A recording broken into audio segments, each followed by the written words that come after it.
all my friends, this is Irene, and we're having a little bit of a drizzly day, so I'm going to try to juggle a little bit of an umbrella and the phone here until I get inside. So bear with me. I told you I could be a little goofy, but I'm willing to try this. Alright, I was going to show the exterior, a lot of the exterior of the van today, but because of the rain that popped in, I won't be able to do that.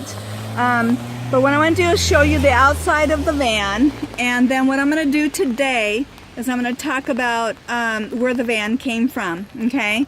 So again, this is it in the daytime, but I will eventually do a whole full exterior and then also in the inside of the van, okay? So I don't know if some of you might recognize the van, but it did come from, again, somebody who had a channel, but had one, but not anymore. Okay, so I'm gonna try to juggle this, sorry, and get myself inside if I can without, you know, making myself look too goofy here. But here we go. So, first of all, I want to talk about that I always had a love for traveling. And I grew up with my father and my mother, but especially my father had the travel bug my whole life. So we've seen a lot. I'm from California, so a lot of California. And so it was just really exciting, you know, childhood that I had of traveling around a bit. And so, and then later on as I grew up, I started to really love, you know, camping and doing more outdoor things.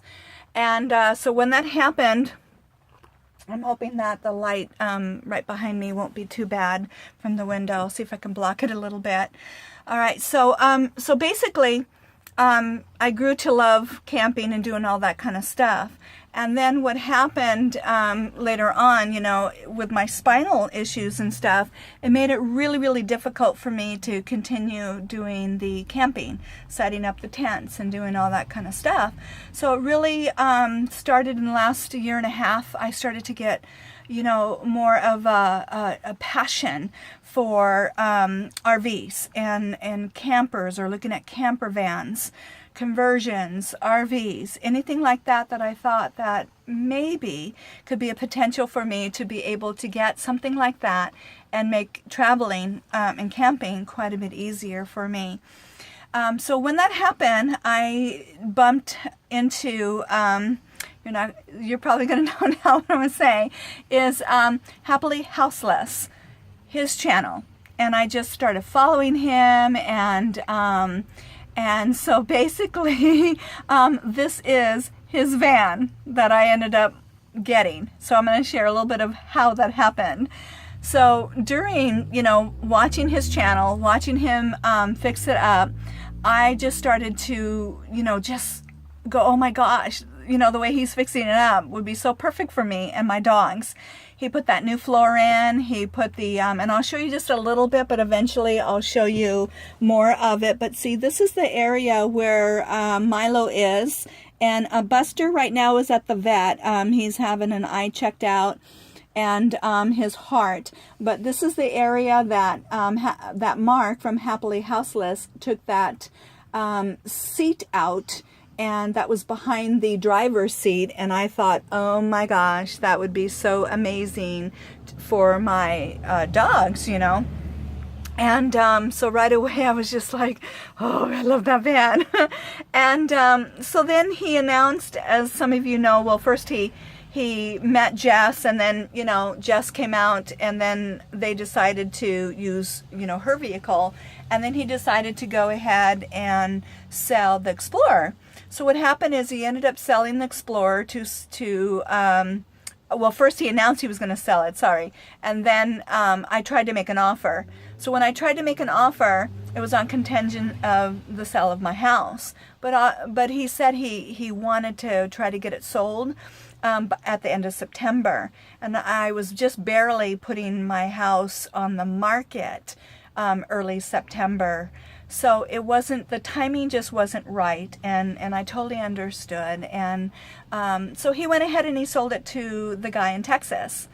Well, right after the guy in Texas bought it, and he bought it without seeing it, and he came out, paid full price, went out, got the van, And then what he did is right away when he was driving it home, he realized like, oh no, this is just not going to work for him, because he was like 6 feet tall, and he just felt claustrophobic in here. It was just, not big enough for him. He realized at that point he was going to need a Class C.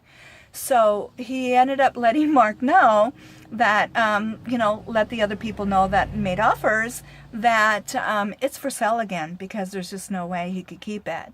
So Mark ended up letting me know that it was for sale again. He gave me his contact information and he wished me luck. And he also told me to let him know if I end up getting it, which I did. So anyways, I ended up, corresponding with the guy in Texas, and we just kind of hit it off. Like I said, he just, had so much compassion for my situation and what I was going through with my dogs and my situation. And so, and the Xplorer actually had a little bit of an accident when he had it in Houston. So a wood slid off of a trailer and that he was driving in front of, and the wood came off and slid and went right into the windshield and dented the front of the hood. He had all of that fixed, but because he had to get all of that fixed, he wasn't in a hurry to get it sold anyways, and he had to get the Texas plates. And so he said, no worries, and as we were talking, and corresponding, he just right away started saying, it's yours, and I was just so excited. I couldn't believe that, I had an opportunity to get it again, and then now he's calling it mine. So then he held it for me all the way until March, as I mentioned. But as the time was getting a little bit closer, I started to get, of course, a little bit fearful. Here I'm a woman, I have spinal issues, and, it's in Texas, so it's almost 3,000 miles away. And I'm thinking, oh my gosh, and I don't know this guy. I've only emailed him a couple of times. We talked once on the phone. And of course, I started to get a little bit nervous. So I ended up contacting Lewis from the Rolling Earth ship. And so we corresponded, and I just needed to have someone else's insight, and making sure I was doing everything right, and, making sure I wasn't, also going into some kind of a trap here, But I did make him send pictures and everything he was saying, to follow through and make sure that he was, legit. And then Lewis helped me an awful lot and gave me that comfort that, I had someone else, looking at the situation, and, and then I just started moving forward, with, going and getting the van, and I had my flight arrangements, but again, I was still really nervous. I think it was up to a couple days before my flight. And I ended up contacting the guy, and I actually did, talk to him again, and I said, please, if you are, if you are not legit, or if you don't have any good intentions in this deal or anything, please don't make me go 3,000 miles with a spinal issue to go get the van. But he reassured me, he comforted me. I mean, everything was just, so wonderful. So I just trusted this, our conversation and everything, that it was going to be okay. So there I go. So I go to Texas, and then, as you know, and then, went to pick it up. Now, the only thing I like to say is that the day that the money was transferring, there was a tornado watch, I think it is, because warning, I think, is take cover. So it's the one when you're looking out for a tornado, that it's a potential for a tornado.